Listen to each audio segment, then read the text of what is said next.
Al-Sajjad is one of the titles given to Zayn al-Abidin and signifies "the one who constantly prostrates himself in prayer." The book is often called al-Sahifat al-Kamalat al-Sajjadiyya, that is, "the perfect, or complete, book of al-Sajjad." According to its commentator Saeed Ali Khan Shirazi, the word Kamila refers to the perfection of the style and content. Some sources state that the adjective was added to differentiate it from another incomplete version of the work, which is known among the Zaydis, but this seems less likely, given the manner in which the title is employed in the preface verse 20. The Sahifa has been called by various honorifics, such as "sister of the Quran", "gospel of the folk of the house", and "psalms of the household of Muhammad." According to Shiite tradition, Zayn al-Abidin had collected his supplications and taught them to his children, especially Muhammad al-Baqir and Zayd. In later times the text became widely disseminated among Shiites of all persuasions. The specialists in the science of hadith maintain that the text is mutawatir. In other words, it was generally known from earliest times and has been handed down by numerous chains of transmission, while its authenticity has never been questioned. Nevertheless, the arrangement of the text allows us to draw a certain distinction between the 54 supplications which make the main body of the text and the additional supplications which make up the 14 addenda, including the prayers for the days of the week and the 15 munajat or whispered prayers. The original 54 supplications show an undeniable freshness and unity of theme and style, while the latter, especially the munajat, add a certain orderliness and self-conscious artistry which may suggest the hand of an editor.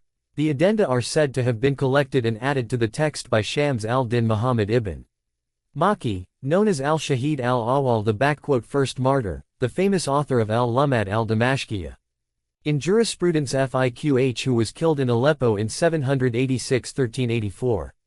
The 15 munajat have been added to several modern editions of the Sahifa and seem to have been brought to the attention of the main body of Shiites by Allama Muhammad Baqir Majlisi d. 1110-1689-9 or a year later, author of the monumental compilation of Shiite hadith, Bahar al-Anwar. Many supplications have been handed down from Imam Zayn al-Abidin in addition to those recorded in the text of the Sahifa as given here, and various scholars have collected these together in a series of works known as the second Sahifa, the third Sahifa, and so on. The second Sahifa, which is about as long as the Sahifa itself, was compiled as the sister of the Sahifa by Muhammad ibn al-Hasan al-Hur al-Amili d. 1104–692–3, author of the famous Wasil al-Shi in the year 1053–1643. A third Sahifa was put together by the author of Riyad al-Ulama, Mirza, Abd Allah ibn Mirza Isa Tabrizi, known as Afandi and a student of Majlisi. The longest of the published versions is al-Sahifat al-Sajjadiyat al-Kamisa the fifth Sahifa of al-Sajjad, by Muhsin al-Amin, the well-known contemporary author of Ayan al-Shia. It includes all the supplications included in the previous Sahifas. 130 of these are found in the first and second Sahifas and 52 are added. In her sympathetic study of Islamic prayer manuals, Muslim devotions, Constance Padwick made use of this fifth recension of the text, which fills more than 600 pages. Any serious attempt to sort out the relative historical reliability of the individual supplications found in all the versions of the Sahifa on the basis of modern critical scholarship would be an undertaking of major proportions. The result of such a study, if one can judge by studies of other ancient texts, would probably be that, after years of toil, we would have a series of hypotheses, leaving varying degrees of doubt. This would be of interest to Western scholars and modernized Muslims, both of whom, in any case, have no personal involvement with the contents and teachings of the Sahifa. But the attitude of most Muslims has been to look at the content of the texts established by the authority of tradition and not be too concerned with who actually wrote the words in historical fact. In this regard the saying of Ali is well known. Look at what has been said, not at who has said it, since only the truth or untruth of the words is of real concern. From this point of view, if the author of the Sahifat al-Kamila was not Imam Zayn al-Abidin, he, or they, would in any case have to have been a spiritual authority of equal rank, so the whole exercise leaves us where we started, with a text which expresses the highest aspirations of the Muslim soul. However this may be, we can be satisfied to have the core text which has been attributed to Zayn al-Abidin by centuries of Shiite tradition. In other words, in the 54 basic prayers of the Sahifa we have the Zayn al-Abidin who has been known to Shiites for more than 1,000 years and who has helped give to Shi'ism its specific contours down to the present day.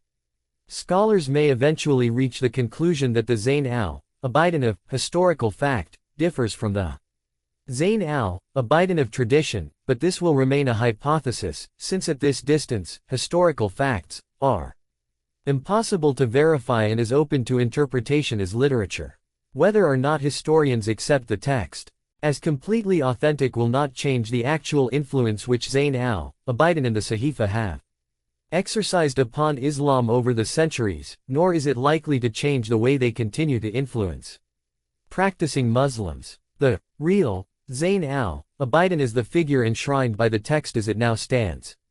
The opinion of the writer of these lines concerning the authenticity of the Sahifa, admittedly based only upon an intimate acquaintance with the text gained through many months spent in translation, is that the original 54 prayers go back to Zayn al-Abidin, that the addenda are nearly as trustworthy, and that the munajat may have been worked upon by others. But the Sahifa in its larger forms probably contains a good deal of material from later authors. It is interesting to note Padwick's comments on the Sahifat al-Kamisa. The great body of devotion attributed to him is characterized by a deep humility and sense of sin, and by an intransigent, undying resentment against the foes of his house. Only the first half of this statement is true about the present Sahifa. Though the Imam makes a number of allusions to the injustice suffered by his family and the fact that their rightful heritage has been usurped, no one can call this a major theme of the Sahifa or an intransigent, undying resentment. In the one instance where Zayn al-Abidin speaks rather explicitly of the injustice suffered by the Imam's 48.911, this is accompanied by an admission of God's wisdom in his ordainment. The Arabic text of the Sahifat al-Kamila which forms the basis for the translation was established by al-Shahid al-Awwal. The modern Iranian editions are based mainly on the version of this text transmitted by the father of the above-mentioned Muhammad Baqir Majlisi, Mullah Muhammad Taqi Majlisi d. 1070-1659-60, also an important scholar of the Safavid period, and another son, Mullah Abd Allah d. circa 1084-1673, but at least one of these editions goes back to the famous Safavid jurist, philosopher, architect, poet, and mathematician Sheikh Bahai d. 1031-16212. The elder Majlisi had at his disposal numerous manuscripts of the text, which he had received from the foremost Shiite authorities of his day. In one of his works he refers to all the chains of transmission by which he had received the Sahifa, and, we are told, these number more than 1,000,000. The question naturally arises as to why Majlisi chose the particular chain of transmission mentioned in the preface out of the many he had at his disposal, especially since the chain itself is exceedingly weak, as indicated by the commentators and recorded in the notes to the translation. The reason for this seems to be the accuracy of this particular version going back to al-Shahid al-Awwal, as confirmed by another, special, route through which Majlisi received the Sahifa. This special route is worth mentioning in detail, since it provides a good example of the aura which has surrounded the text in Shiite circles. One day, lying in bed half asleep, Majlisi saw himself in the courtyard of the Atiq Mosque in Isfahan, and before him stood the Mahdi, the 12th Imam. Majlisi asked him about a number of scholarly problems, which he had not been able to solve, and the Mahdi explained their solutions. Then Majlisi asked him for a book which he could put into practice, and the Mahdi directed him to seek out Maulana Muhammad al-Taj. In his vision Majlisi found the book, and it appeared to be a book of supplications. Waking up, he saw that his hand was empty, and he wept until morning at his loss. At daybreak it occurred to him that perhaps the Mahdi had meant Sheikh Muhammad Mudaris, calling him by the title Taj, the crown, because he was so famous among the scholars. Hence he went to see Sheikh Muhammad, and, entering his circle, saw that he held a copy of the Sahifa in his hand. He went forward and recounted his vision to Sheikh Muhammad, who interpreted it to mean that he would reach high levels of Gnostic and visionary knowledge. But Majlisi was not satisfied with this explanation, and he wandered around the bazaar in perplexity and sorrow. Upon reaching the melon market, he met a pious old man known as Akka Hassan, whom the people called Taja crown. Majlisi greeted him, and Akka Hassan called to him and said that he had a number of books which were consecrated for religious purpose waqfi, but that he did not trust most of the students to put them to proper use. Come, he said, and take whichever of these books which you think you can put into practice. Entering Akka Hassan's library, Majlisi immediately saw the book he had seen in his dream, so he said, this is enough for me. It was a copy of the Sahifa. He then went back to Sheikh Muhammad and began collating his newly acquired copy with that of Sheikh Muhammad. Both of them had been made from the manuscript of al-Shahid Alawal. In short, Majlisi tells us that the authenticity of his copy of the Sahifa was confirmed by the Mahdi himself. At least 40 commentaries and glosses have been written on the Sahifa, mostly during the period extending from the Safavid era 907-1125-1502-1722 to the present. Among famous Safavid scholars who wrote commentaries are Sheikh I-Bahai, the philosopher Mir Damad circa 1040-1630, and the younger Majlisi. The most well-known of the commentaries is Riyad al-Salikin by al-Sa'id, Ali Khan al-Hussein al-Hassan al-Shirazi d. 1120-1708-9. Prayer in Islam. The Sahifa has been called a prayer manual, but this description may be misleading to Western readers not familiar with the different varieties of prayer in Islam. The best introduction to these, as well as to the contents of the Sahifa, is provided by Padwick's Muslim Devotions, which also analyzes the major themes common to all supplications and explains many of the important Arabic terms employed. Given the existence of Padwick's study, we can be excused for providing only a few comments to situate supplication in the larger context of Muslim prayer and to suggest the importance of the Sahifa for gaining an understanding of Islam as a religion. Prayer, in Islam, can be divided into obligatory and voluntary.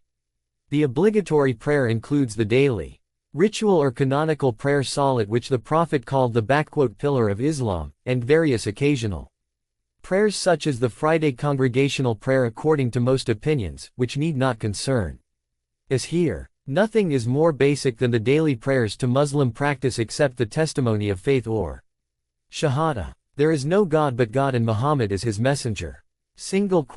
Every Muslim must perform the Salat 5 times a day, exceptions being made only for children and for women during periods when they cannot fulfill the requirements of ritual purity.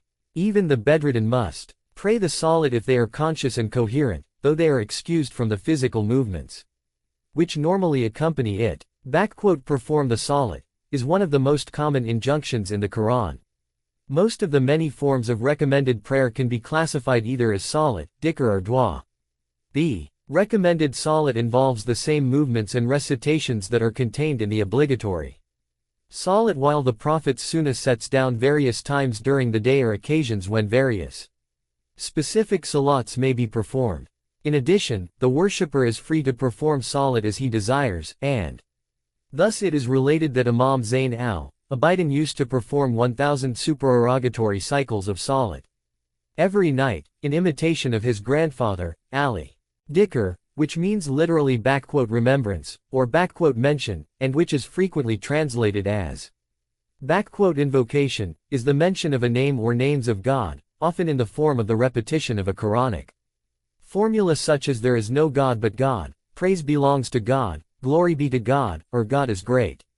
Most Muslims recite such formulas a set number of times after completing an obligatory ritual prayer. 15 Quranic verses command dhikr of Allah or the name of Allah, emphasizing the fact that this Practice involves a verbal mention of a divine name. If the Sharia does not make dhikr an incumbent act, this has to do with the fact that the Quranic command to remember God was not given a single, specific form by the Prophet's Sunnah, in contrast to the command to perform the Salat. In other words, everyone agrees that it is important to perform dhikr and that the Prophet practiced it constantly. But the Prophet never made any specific form of dhikr mandatory for the faithful. On the contrary, he practiced many different forms and seems to have suggested a great variety of forms to his companions, in keeping with their needs. From earliest times the sources confirm the power of dhikr to provide for human psychological and spiritual needs and to influence activity. It is not difficult to understand that reciting Ya Rahman Ya Rahim, O all merciful, O all compassionate, will have a different effect upon the believer than reciting La Hawla wala quwwata illa bi Ya Ali Azim. There is no power and no strength save in God, the All-High, the Almighty. Spiritual teachers eventually developed a science of different adkar plural of dhikr appropriate for all the states of the soul. Dua, or supplication, is closely connected to dhikr, such that it is often difficult to make a distinction between the two. The term means literally to call upon, and it is commanded by the Quran in several suggestive verses, including the following. Supplicate your Lord humbly and secretly. He loves not transgressors. 7:55. Supplicate Allah or supplicate the Almerciful. Whichever you supplicate, to him belong the most beautiful names. 17:110. Supplicate God, making your religion his sincerely, though the unbelievers be averse. 40:14. Your Lord has said, supplicate me and I will respond to you.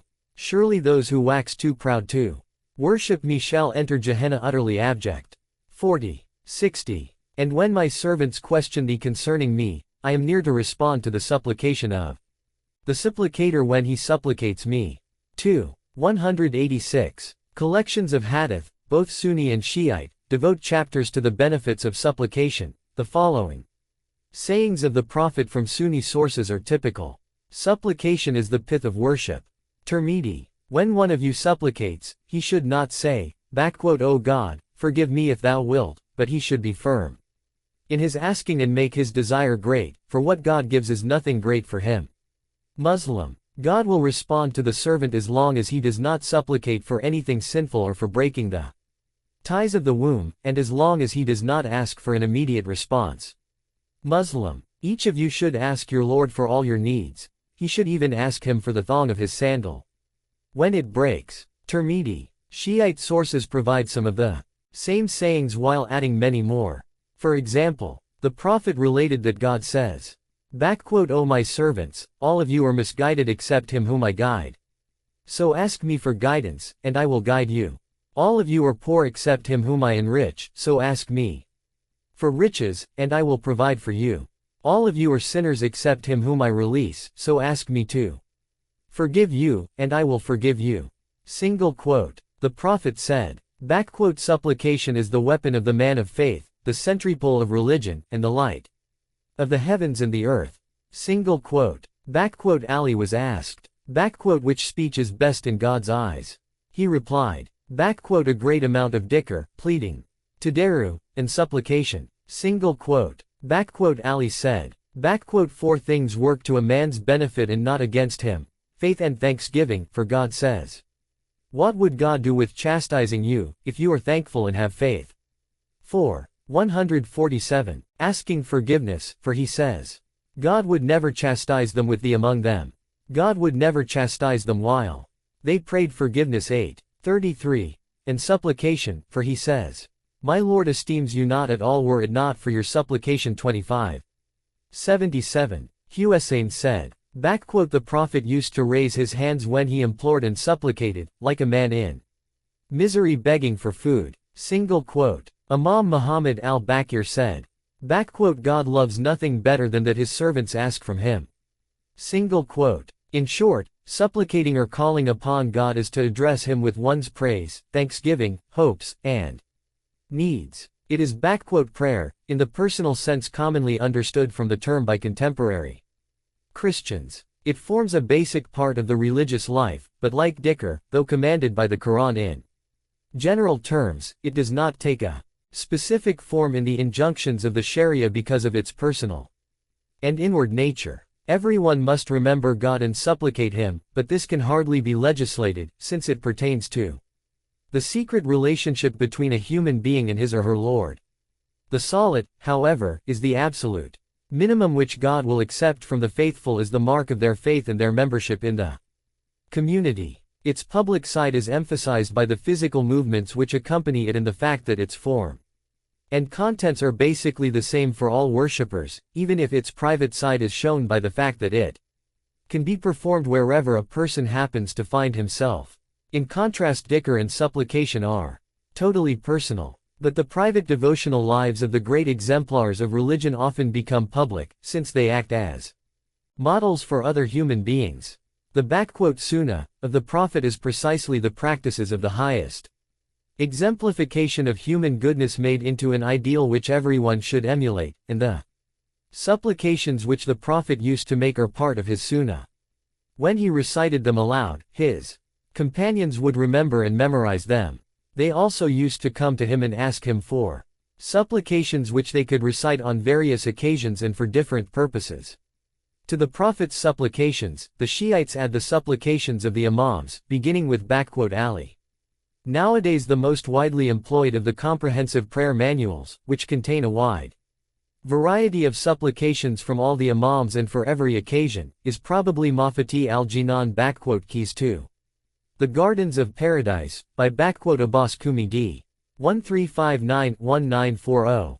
The role of supplication. Though many of the supplications which have been handed down from the Prophet and the Imams were certainly spontaneous utterances of the heart, others must have been composed with the express purpose of reciting them on specific occasions or passing them on to the pious.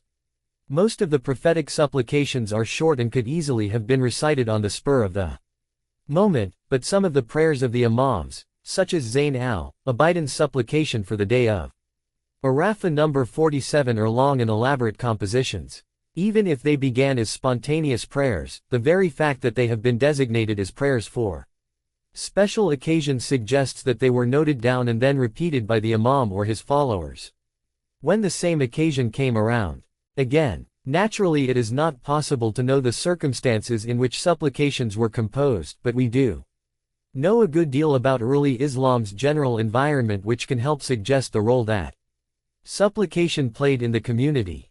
Many Muslims, no doubt much more so than today, devoted a great deal of their waking lives to recitation of the Quran, remembrance of God, and prayer. Even those who left Mecca and Medina to take part in the campaigns through which Islam was spread, or participate in the governing of the new empire, did not necessarily neglect spiritual practices. And for those who devoted themselves to worship, supplication was the flesh and blood of the imagination. It provided a means whereby people could think about God and keep the thought of Him present throughout their daily activities. It was an intimate expression of tawhid, or the profession of God's unity, which shaped their sensibilities, emotions, thoughts, and concepts. In the Islamic context, supplication appears as one of the primary frameworks within which the soul can be molded in accordance with the divine will and through which all thoughts and concepts centered upon the ego can be discarded. The overwhelming emphasis in the Sahifa upon doing the will of God "Thy will be done," as Christians pray, illustrates clearly a God-centeredness which negates all personal ambitions and individual desires opposed in any way to the divine will, a will which is given concrete form by the Sharia and the Sunnah. For Muslims then as today, obeying God depended upon imitating those who had already been shaped by God's mercy and guidance, beginning with the Prophet, and followed by the great companions. For the Shiites, the words and acts of the Imams play such a basic role in this respect that they sometimes seem, at least to non-Shiites, to push the Sunnah of the Prophet into the background. The companions of the Imams constantly referred to them for guidance, while the Imams themselves followed the Prophet's practice of spending long hours of the day and night in Salat, dhikr, and supplication. Though much of this devotional life was inward and personal, the Imams had the duty of guiding the community and enriching their religious life. As Imam Zayn al-Abidin emphasizes in the Treatise on Rights, translated in the appendix, it is the duty of every possessor of knowledge to pass it on to others, and the Imams were acknowledged as great authorities of Islam by their contemporaries, Sunni and Shiite alike. Hence it was only natural that they would compose prayers in which their knowledge of man's relationship with God was expressed in the most personal terms and which could be passed around and become communal property. Many if not most of the supplications recorded in the Sahifa seem to be of this sort. A few of them, such as his supplication for the day of fast breaking, 46 or for the day of sacrifice, 48 seem to have been composed for public occasions. One of them provides internal evidence to suggest that the Imam had in mind his followers rather than himself. In the supplication for parents 24, he speaks as if his parents were still alive, whereas this could hardly have been the case, unless we suppose that he composed it in his youth before the events at Karbala. Tawhid in devotional mode. No one with any sensitivity toward human weakness and God's love can fail to be moved at least by some of the supplications contained in the Sahifa. Here we have one of the greatest spiritual luminaries of Islam so overawed by the sense of God's goodness, mercy, and majesty as to express his utter nothingness before the Creator in terms that may seem surprisingly explicit for one deemed by his followers to be the possessor of such holiness. In the Sahifa we see Islamic spirituality, or that dimension of the religion of Islam which deals with the practical and lived reality of the personal relationship between man and God, expressed in the most universal of languages, that of the concrete and intimate yearning of the soul for completion and perfection. Muslim ideas and attitudes go back to Tawhid or the profession of God's unity, as expressed in the first half of the Shahada. There is no God but God. This is the essence of the Quranic message, as Muslim authorities have affirmed and reaffirmed throughout Islamic history.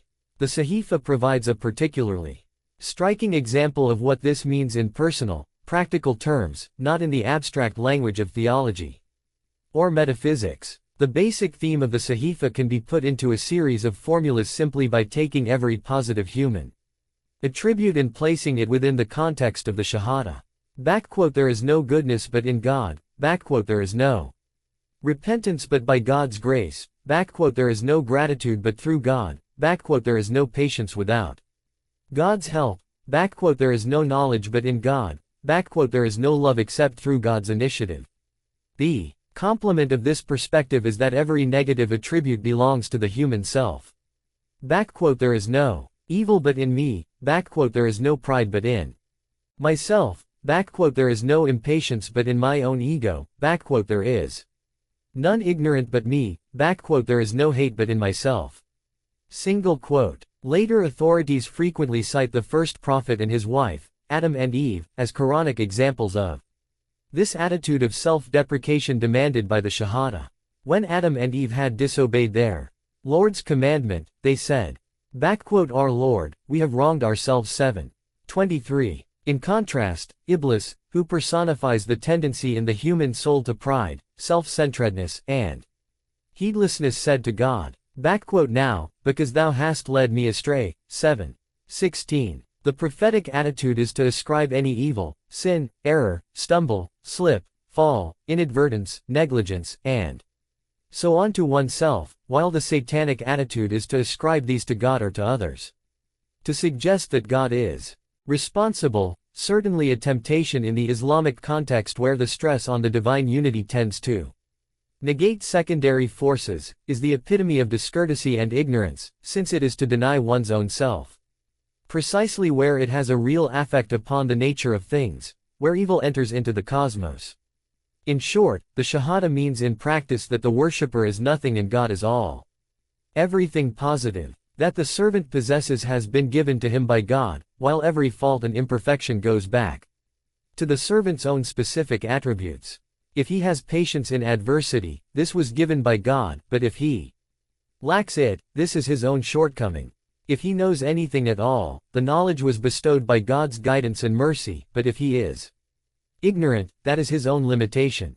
If he possesses a spark of love in his heart, God has granted it, but every coldness and hardness belongs to himself. Every good and praiseworthy quality, life, knowledge, will, power, hearing, sight, speech, generosity, justice, and so on, is God-given.